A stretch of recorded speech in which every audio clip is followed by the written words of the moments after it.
So first part में हम लोग ने क्या देखा कि there are the 3 aspect of testing that can be automated. Okay, वो कौन कौन से है? Partial automation, then framework approach in automation, then synchronization. तो उसमें से हम लोग ने हमारे पार्शियल ऑटोमेशन के बारे में पढ़ा. तो पार्शियल ऑटोमेशन क्या होता है कि जो भी फॉर एग्जांपल कोई सॉफ्टवेयर या प्रोडक्ट है जिसको हम लोग फुल्ली ऑटोमेटेड नहीं कर सकते, तो उसको हम लोग क्या करेंगे, उसको पार्शियल ऑटोमेटेड बनाएंगे. तो उसमें क्या होगा कि जो भी सॉफ्टवेयर टूल इंजीनियर है वो क्या करेगा, क्रिएट करेगा ऐसा टूल्स जो हेल्प करेगा टेस्टर को to perform their job efficiently. Okay, so होता है पार्शियल ऑटोमेशन, जिसको हम लोग फुल्ली ऑटोमेट नहीं कर सकते, उसको हम लोग पार्शियली ऑटोमेटेड बनाएंगे. देन सेकेंड है हमारा framework approach in automation. Now a test automation framework is an integrated system that tests the rule of automation of specific product. This system integrates the function library, test data sources, then object detail and various reusable modules. तो देखो यहाँ पे test automation क्या होता है, test automation framework क्या होता है, वो एक इंटीग्रेटेड सिस्टम है. क्या है वो? इंटीग्रेटेड सिस्टम है. और वो क्या करता है, वो जो सेट ऑफ रूल्स क्रिएट करता है, वो क्या करता है, रूल्स डिज़ाइन करता है for the automation of specific product. मतलब जो भी प्रोडक्ट का हम लोग ऑटोमेशन कर रहे हैं उसके लिए सेट ऑफ रूल्स डिज़ाइन करता है. सो ये जो होता है फ्रेमवर्क, जो अभी मैंने बताया कि वो इंटीग्रेटेड सर्किट है, तो क्या क्या इंटीग्रेट करता है, वो इंटीग्रेट करता है function libraries, then test data sources, then object detail and various reusable modules. तो क्या क्या वो इंटीग्रेट करता है, वो इंटीग्रेट करता है हमारी function libraries, then test data sources, object detail and various reusable module. Now here the main advantage of framework of assumption, then concept and tool that provide the support for automation software testing is the low cost of maintenance. Okay, देखो यहाँ पे framework का main advantage क्या है. Okay, उसका advantage ये है कि जो है एजप्शन है, कॉन्सेप्ट एंड टूल्स है, वो क्या प्रोवाइड करेगा for the automated software testing that is very low cost for maintenance. Okay, तो ये सेकंड है हमारा aspect, that is framework approach in automation. Then देखो यहाँ पे टाइप्स ऑफ फ्रेमवर्क दिया है. Now there are various types of framework are there. The first one देखो data driven testing, then modularity driven testing and keyword driven, then model based testing and hybrid testing. So these are the different frameworks of types of frameworks. Okay, तो basically मैंने अभी बताया कि framework क्या होता है, वो इंटीग्रेटेड सिस्टम रहता है. तो वो क्या करता है, सेट ऑफ रूल्स प्रिपेयर करता है फॉर आवर ऑटोमेशन. ओके, तो अभी इंटीग्रेटेड सर्किट है, तो वो क्या इंटीग्रेट करता है, वो फंक्शन लाइब्रेरी इंटीग्रेट करता है, देन ऑब्जेक्ट इंटीग्रेट करता है. ओके, सो समझ में आया what is framework automation. Then हमारा नेक्स्ट एक्सपेक्ट है that is synchronization. Now synchronization क्या होता है कि synchronization ensure that all the test happen on the all the system in the correct order. देखो फॉर एग्जांपल हम लोग ने टेस्ट प्लान डिज़ाइन किया है, तो हमारे को एक सॉफ्टवेयर है, उसके मुझे 5 टेस्ट परफॉर्म करने हैं. तो जो भी टेस्ट है वो एक ऑर्डर में परफॉर्म होने चाहिए. दैट को वो कौन इंश्योर करता है? Synchronization. So this is the greatest challenge in the distributed testing. To do this, tester can expected to synchronize the test cases. Synchronization is a key to distributed system. देखो यहाँ पे for example हमारा एक distributed system है. Okay, तो उसमें जो synchronise करना है वो वेरी इंपॉर्टेंट टास्क है. सो यहाँ पे देखो, तो सिंक्रोनाइजेशन परफॉर्म करना है तो हम लोग क्या करेंगे, जो भी हमारा टेस्ट केस है उसको सिंक्रोनाइज करेंगे. क्या करेंगे, जो भी हमारा टेस्ट केस है उसको सिंक्रोनाइज करेंगे. सो ये जो सिंक्रोनाइजेशन है that is the key to distributed system. Okay, now synchronization of the test case can either take place automatically at the system determined point, or the user can determine the point at which synchronization take place for them. देखो जो synchronization है वो हम लोग automatically कर सकते हैं, नहीं तो जो भी टेस्टर है वो डिटरमाइन करेगा सिंक्रोनाइजेशन। ओके, सो देखो यहाँ पे एग्जांपल दिया है, सिंक्रोनाइजेशन इज कोऑपरेटिव। सिंक्रोनाइजेशन क्या है, वो कोऑपरेटिव है। तो यहाँ पे देखो, so all the participating system in the synchronization event must be prepare to synchronize with each other if the event is success. For example here, if system 1 expect to synchronize with system 2, then system 2 must also expect to synchronize with 1 to make synchronization successful. For example हमारे पास दो system है, system 1 है और system 2 है। जो system 1 है वो synchronise किया है सिस्टम 2 के साथ, तो सिस्टम 2 भी सिस्टम 1 के साथ सिंक्रोनाइजेशन होगा, तभी हमारा जो सिंक्रोनाइजेशन है वो सक्सेसफुल होगा। ओके, सो देखो यहाँ पे द नेक्स्ट है टाइप्स ऑफ सिंक्रोनाइजेशन। मैंने अभी बताया कि there are 2 types of synchronization, एक है ऑटोमेटिक सिंक्रोनाइजेशन और दूसरा है यूज़र डिफाइंड सिंक्रोनाइजेशन। तो ये ऑटोमेटिक में क्या होता है, देखो, if the synchronization is to take place automatically at the run time during the testing, the system will determine when it set take place और पर द डिफाइनेड क्राइटेरिया। देखो, ये जब ऑटोमेटिक सिंक्रोनाइजेशन में क्या होगा कि सिंक्रोनाइजेशन कौन परफॉर्म होता है, एट अ रन टाइम, जब हमारा टेस्टिंग परफॉर्म होता है तब। ओके, और यूज़र डिफाइन में क्या होगा, if the user choose to define synchronization themselves, they must be define the individual synchronization event during execution. For example हम लोग को परफॉर्म करना है यूज़र डिफाइन सिंक्रोनाइजेशन, तो क्या होगा कि जो भी सिंक्रोनाइजेशन है वो कब परफॉर्म होना चाहिए, ड्यूरिंग द एग्जीक्यूशन। ओके, तो ये सिंक्रोनाइजेशन है, उसका मीनिंग क्या है कि जो भी टेस्ट है, जो टेस्ट हम लोग ने प्लान किए वो एक ऑर्डर में परफॉर्म होना चाहिए। ओके, देन और next topic that is software matrix. Now what is software matrix? Now the software matrix is a measurement of some property or piece of software or its specification. Software metrics क्या होता है, वो एक measurement होता है। वो क्या होता है, मेजर होता है किसकी, जो भी हमारा सॉफ्टवेयर है उसकी प्रॉपर्टी और उसकी स्पेसिफिकेशन की। ओके, सो मैट्रिक्स क्यों हेल्प करता है, so metrics help gauging the progress, quality and health of the software testing effort.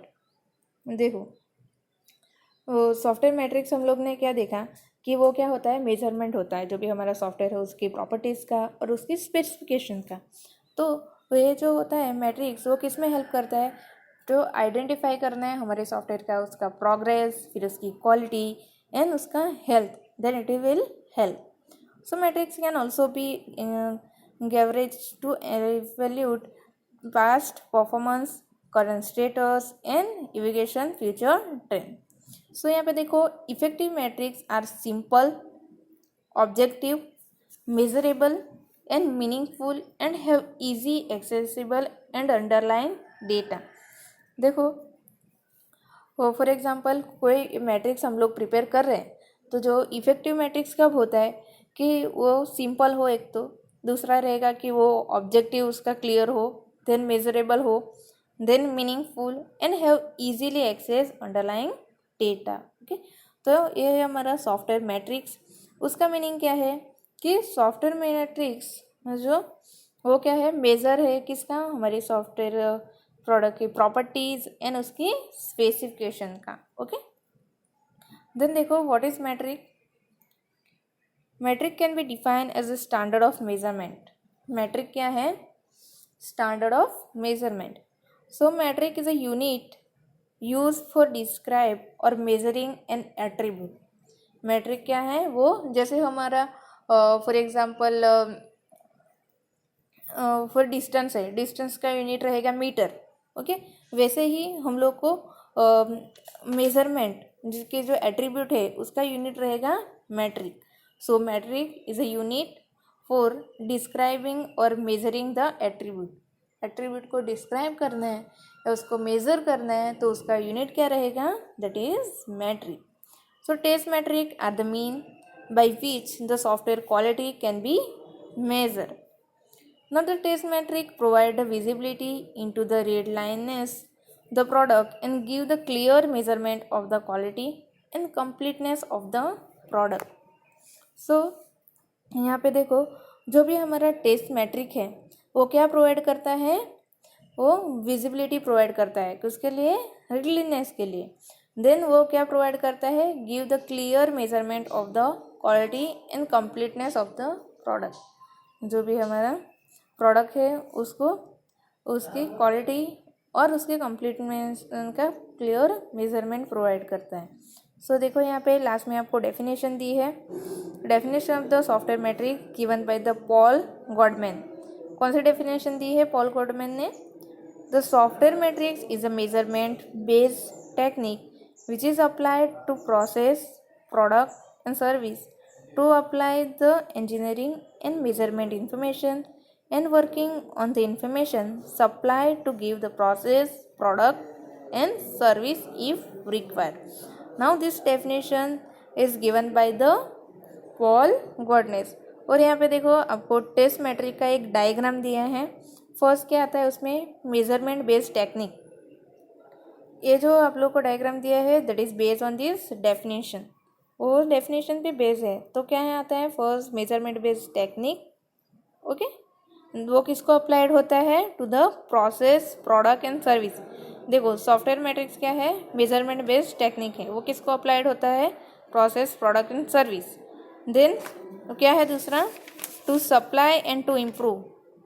क्या है वो, सप्लाई और इम्प्रूव करने के लिए. क्या इम्प्रूव करता है, इंजीनियरिंग मैनेजमेंट इंफॉर्मेशन. ओके, सो ये आपको डायग्राम जो दिया है वो क्लियरली डिफाइन करता है हमारी डेफिनेशन जो दी है पॉल गॉडनेस ने. ओके, सो बेसिकली मैट्रिक्स क्या होता है, वो स्टैंडर्ड है किसका, मेजरमेंट का स्टैंडर्ड है ना. देखो टेस्ट मैट्रिक्स एग्जांपल देखो यहाँ पे.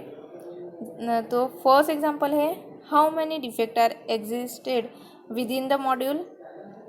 फर्स्ट एग्जांपल क्या है कि how many defect are existed with in the module. Then second, how many test case are executed per person. मतलब कितने पर्सन ने कितने केसेस एग्जीक्यूट किए हैं. And what is the test coverage. और दूसरा टेस्ट कवरेज क्या है. Okay, so this are the 3 example of our test metrics. Test metrics हम लोग ने क्या बताया, that is standard of measurement. Okay, और वो यूनिट है, किसका यूनिट है, for describing or measuring the attribute. Now our next topic, that is software test measurement. Now software test measurement क्या है. Now measurement is a quantitative indication of extent, amount and dimension, capacity and size of some attribute of the product or process. देखो measurement क्या है, measurement है कि quantitative indication. क्या है, indication है किसका, जो भी अमाउंट है, डायमेंशन है, देन कैपेसिटी है हमारे प्रोडक्ट एंड प्रोसेस का. ओके, सो देखो why we need the software measurement. Why we need the software measurement. So measurement are the key element for controlling the software engineering process. क्या है measurement, measurement एक की element है किसके लिए, for controlling the software engineering process. So by controlling it means that one can access the status of the process, then observe the trend to predict what is like to be happen and take corrective action for modifying our practice. तो देखो यहाँ पे कि measurement क्या है, वो उसका की एलिमेंट है कि हमारे जो भी सॉफ्टवेयर का प्रोसेस है उसको कंट्रोल करना है. जो भी सॉफ्टवेयर प्रोसेस है उसको हम लोग कंट्रोल करेंगे. तो कंट्रोलिंग का मीनिंग क्या है, कि कंट्रोलिंग का मीनिंग ये रहेगा कि one can access the status of the process, कि जो भी हमारा प्रोसेस है उसका स्टेटस एक्सेस करें. तो स्टेटस एक्सेस करने से हम लोग क्या कर सकते हैं कि जो भी हम लोग कंट्रोल कर सकते हैं कि कौन सी प्रोसेस होगी. देन उसको करेक्ट एक्शन को परफॉर्म करेंगे. तो उससे क्या होगा कि हम लोग हमारे जो भी प्रोसेस है उसको मॉडिफाई कर सकते हैं. Okay, so here The measurement also play their part in increasing our understanding of the process by taking visible relationship among the process, activity and entity involved. देखो यहाँ पे मेज़रमेंट से हम लोग क्या कर सकते हैं कि जो भी फॉर एग्जांपल जो भी प्रोसेस है जो हमारे सॉफ्टवेयर में हो रही है तो उसको हम लोग इजीली अंडरस्टैंड कर सकते हैं और कौन कौन सी एक्टिविटी अंदर हो रही है वो हम लोग आइडेंटिफाई कर सकते हैं. ओके, सो यहाँ पे देखो on the basis of this discussion the software measurement is needed for the following activity as shown. देखो यहाँ पे सॉफ्टवेयर मेजरमेंट एक्टिविटी कौन सी रहेगी. सॉफ्टवेयर मेजरमेंट एक्टिविटी एक तो रहेगी हमारा अंडरस्टैंडिंग. ओके, देखो यहाँ पे सॉफ्टवेयर मेजरमेंट की एक्टिविटी फर्स्ट रहेगी अंडरस्टैंडिंग. अंडरस्टैंडिंग का मीनिंग क्या है कि metrics help in making the aspect of the process more visible. There be given the better understanding of the relationship among the activity and entity they affect. मतलब जो भी activity रहेगी या जो भी एंटिटीज़ है उसके बीच में जो भी रिलेशन है वो हम लोग इजीली आइडेंटिफाई कर सकते हैं. देन दूसरा देखो यहाँ पे सॉफ्टवेयर मैट्रिक्स दिया है. देन ये सॉफ्टवेयर इंजीनियरिंग प्रोसेस है उसके बीच में जो भी रिलेशन रहेगा वो हम लोग आइडेंटिफाई कर सकते हैं. देन दूसरा है control. Now using baseline, goal and understanding of the relationship, we can predict what is like to be happen.